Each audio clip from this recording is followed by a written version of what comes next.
Cornelius Vanderbilt llegó a ser el hombre más rico de Estados Unidos. En este video te contamos sus más que cuestionables prácticas comerciales. Hola, soy Jorge y esto es Negocialandia.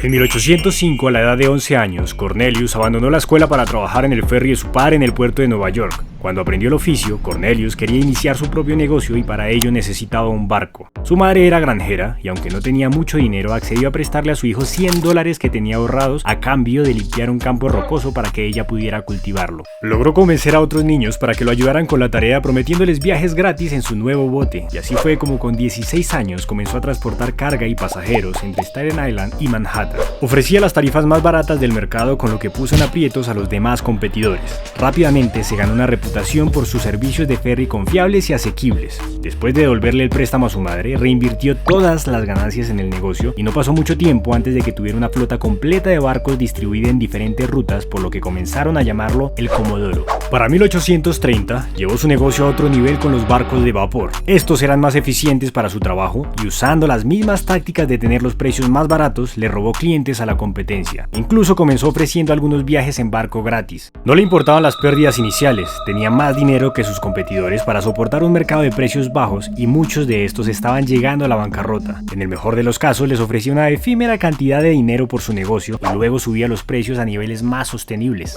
Otros transportadores se dieron cuenta de que no podían competir con los precios del Comodoro, como la compañía de Steamboat Association, que prefirió pagarle $100,000 para que dejara de operar sus barcos en el río Hudson. Con cada maniobra su flota se hacía más grande y por lo tanto su poder y riqueza aumentaban aún más. Es habitual escuchar que las personas que se hicieron más ricas durante la fiebre del oro en Estados Unidos a menudo eran personas que vendían las picas y no necesariamente las que buscaban oro. Bueno, después de que se descubrió oro en California, cientos de miles de personas viajaban allí con la esperanza de enriquecerse. La migración masiva más grande en la historia de Estados Unidos necesitaba quien transportara a todas esas personas, y ya que la zona no estaba conectada con el resto del país por ferrocarril, Cornelius comenzó a ofrecer viajes en barco a California. Aunque no era el único, encontró una ruta por Nicaragua 600 millas más corta que la ruta a través de Panamá que todos los demás usaban. Acordó un trato exclusivo con el gobierno de Nicaragua y sus viajes fueron más rápidos y baratos que los de la competencia. Pero en 1853, Cornelius hizo algo que nunca antes había hecho. Decidió tomar vacaciones y compró un yate gigante para ir de gira por Europa con su familia.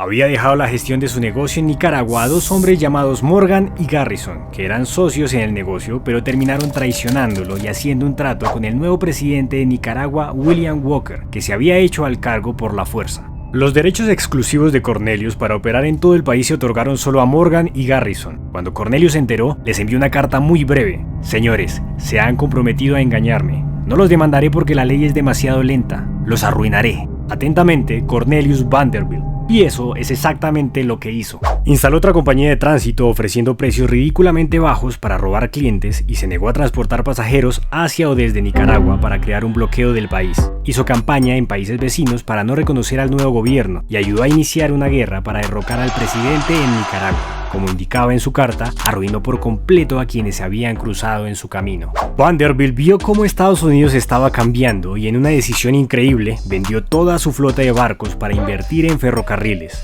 Había muchas rutas independientes, pero Cornelius comenzó a conectar ferrocarriles entre diferentes regiones y consolidó un imperio ferroviario gigante. Cornelius reinvirtió la mayor parte de las ganancias para comprar aún más ferrocarriles y expandirse más rápido, incluso absorbiendo empresas a su paso con la compra de las acciones de su competencia en la bolsa de valores. Murió en 1877. Con 82 años su fortuna rondaba los 100 millones, que hoy serían unos $200,000 millones. Se estima que tenía alrededor de una novena parte del dinero estadounidense en circulación en ese momento. Su vida fue relativamente modesta. Constantemente invirtió casi todos sus ingresos y su tiempo en su negocio. Alrededor del 90% de su fortuna fue a parar a su hijo mayor y favorito Billy, y dividió el resto entre sus otros muchos hijos, a la mayoría de los cuales consideraba débiles e indignos. Cornelius Vanderbilt era claramente una figura polarizadora. Incluso sus enemigos tendrían que admitir que mejoró y amplió drásticamente el transporte, y en el proceso ayudó a conectar diferentes partes del país, lo que permitió un transporte mucho más fácil para personas y bienes a precios asequibles. En sus últimos años de vida, Cornelius comenzó a desviar parte de su enorme riqueza hacia la filantropía, en actividades educativas y culturales, de las cuales todavía se beneficia Estados Unidos.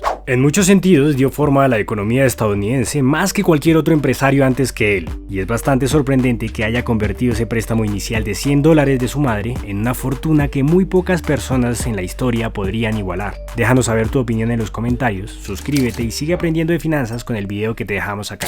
Chao, chao.